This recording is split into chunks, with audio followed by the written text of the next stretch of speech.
மாவட்டத்தில் 2023 ஜனவரி 1 முதல் டிசம்பர் 30 வரை சட்டம் ஒழுங்கு பிரச்சினையில் ஈடுபட்ட 13 பேர், கஞ்சா விற்பனை, பாலியல் குற்றம், சொத்து குற்ற செயல்களில் ஈடுபட்ட தலா ஒருவர் என 16 பேர் மீது குண்டர் தடுப்பு சட்டத்தின் கீழ் நடவடிக்கை எடுக்கப்பட்டுள்ளது.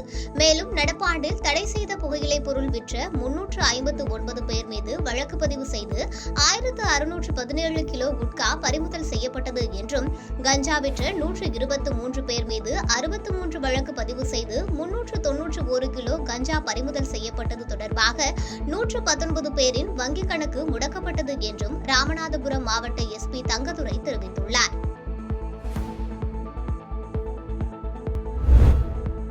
கரூர் மாவட்டம் ராச்சாண்டார் திருமலை கிராமத்தில் தமிழர்களின் பாரம்பரியமிக்க ஜல்லிக்கட்டு விழா ஆண்டுதோறும் நடைபெற்று வருகிறது.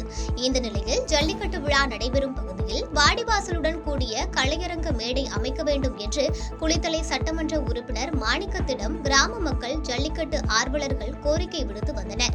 அதன் பேரில் சட்டமன்ற உறுப்பினர் தொகுதி மேம்பாட்டு நிதியின் கீழ் ரூபாய் 22 லட்சம் மதிப்பீட்டில் வாடிவாசலுடன் கூடிய கலையரங்க மேடை அமைப்பதற்கான அடிக்கல் நாட்டும் நிகழ்ச்சி நடைபெற்றது. இதற்காக குளித்தலை சட்டமன்ற உறுப்பினருக்கும் தமிழ்நாடு அரசுக்கும் கிராம மக்கள் நன்றி தெரிவித்தனர்.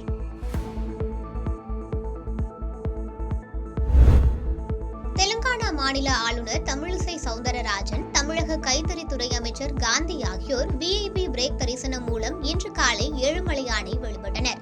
தரிசனத்திற்கு பின் தேவஸ்தானம் சார்பில் அவர்களுக்கு தீர்த்த பிரசாதங்கள் வழங்கப்பட்டது.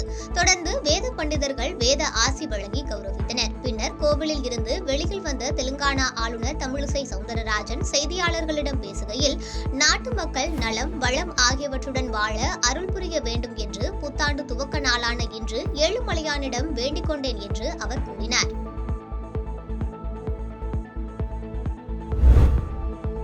திருப்பதி ஏழுமலையான் கோயிலில் 2023ஆம் ஆண்டில் 2.52 கோடி பக்தர்கள் சுவாமியை வழிபாடு செய்து உண்டியலில் 1398 கோடி காணிக்கையாக செலுத்தினர்.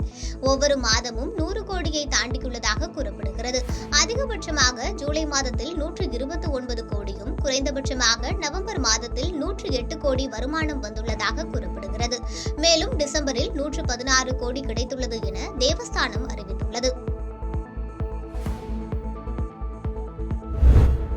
ஆந்திர மாநிலம் ஸ்ரீஹரிகோட்டாவில் உள்ள சதீஷ் தவான் விண்வெளி ஆய்வு மையத்தில் உள்ள முதலாவது ஏவுதளத்தில் இருந்து BSLV C-58 ராக்கெட் காலை 9:10 மணிக்கு வெற்றிகரமாக விண்ணில் ஏவப்பட்டது.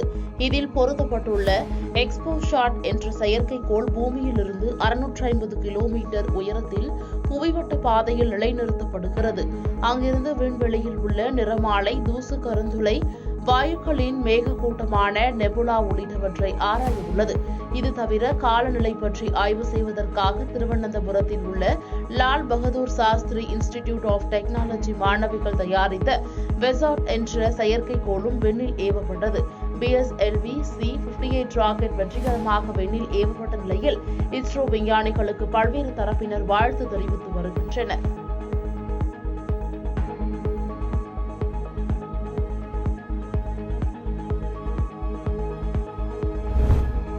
சென்னையில் வணிக பயன்பாட்டிற்கான 19 கிலோ எடை கொண்ட கேஸ் சிலிண்டர் 1929 ரூபாய்க்கு விற்பனை செய்யப்பட்டு வந்தது. இந்நிலையில் வணிக பயன்பாட்டிற்கான கேஸ் சிலிண்டர் விலை இன்று குறைக்கப்பட்டுள்ளது. அதன்படி சிலிண்டர் விலை 4 ரூபாய் 50 காசுகள் குறைக்கப்பட்டு 1924 ரூபாய் 50 காசுகளுக்கு விற்பனை செய்யப்படுகிறது. வணிக கேஸ் சிலிண்டர் விலை கடந்த 22ஆம் தேதி 39 ரூபாய் குறைக்கப்பட்ட நிலையில் தற்போது 4 ரூபாய் 50 காசுகள் குறைந்து 1924 ரூபாய் 50 காசுகளுக்கு விற்பனை செய்யப்படுகிறது. வீடுகளில் பயன்படுத்தப்படும் 14.2 கிலோ கேஸ் சிலிண்டர் விலை 918 ரூபாய் 50 காசுகளில் நீடிக்கிறது.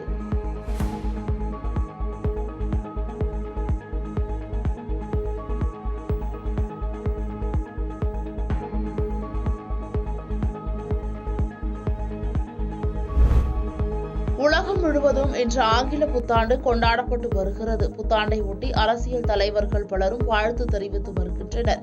இந்நிலையில் பிரதமர் மோடி புத்தாண்டு வாழ்த்து தெரிவித்துள்ளார். அதில் 2024ஆம் ஆண்டு அனைவருக்கும் சிறப்பானதாக அமையட்டும் என தெரிவித்துள்ளார்.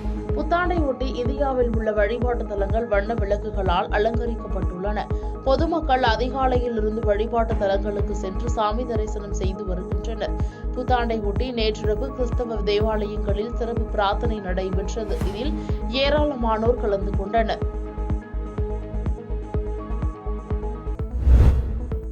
மதுரை ஆண்டாள்புரம் பகுதியில் உள்ள தனியார் குடியிருப்பு வளாகத்தில் நடைபெற்ற புத்தாண்டு கொண்டாட்டத்தில் தமிழ்நாடு தகவல் துறை அமைச்சர் PDR பழனிவேல் தியாகராஜன், மாநகராட்சி மேயர், மாமன்ற உறுப்பினர்கள் கலந்து கொண்டனர்.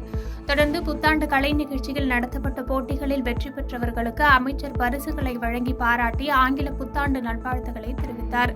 தொடர்ந்து நிகழ்ச்சியில் பேசிய அமைச்சர், பெற்றோர்கள் தங்கள் குழந்தைகள் கல்வி மீதான ஆர்வத்தை ஊக்கப்படுத்த முயற்சி மேற்கொள்ள வேண்டும் என்று அறிவுறுத்திய அவர், மாணவ மாணவியர்கள் உயர்நிலை படிப்புக்கு தேவையான கடன் உதவி திட்டங்கள் மூலம் தேவையான உதவிகள் என் சார்பில் செய்து தரப்படும் என உறுதியளித்தார்.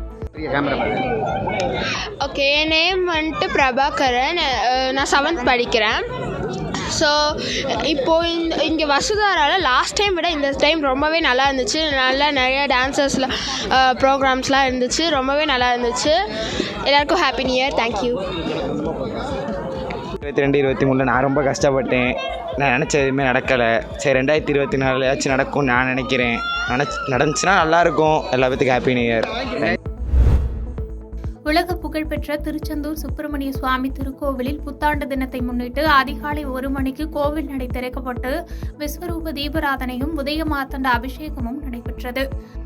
அதனைத் தொடர்ந்து அதிகாலை 5 மணிக்கு திருப்பள்ளி எழுச்சி நடைபெற்றது.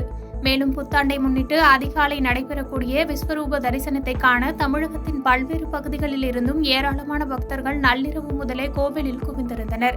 மேலும் வருடத்தின் முதல் நாளான இன்று சாமி தரிசனம் செய்தால் ஆண்டிற்கான மொத்த பலனும் கிடைக்கும் என்பதால் ஏராளமான பக்தர்கள் அதிகாலை முதலே கடலில் புனித நீராடி நீண்ட வரிசையில் காத்திருந்து சாமி தரிசனம் செய்து வருகின்றனர். பாதகம் செய்பவரை கண்டால் நாம் பயங்கொள்ளலாகாது பாப்பா. மோதி மிதித்து விடு பாப்பா, அவர் முகத்தில் உமிழ்ந்து விடு பாப்பா. அண்மை செய்திகளை உடனுக்குடன் தெரிந்து கொள்ள இணைந்திருங்கள் இயம்நாடு தொலைக்காட்சியுடன்.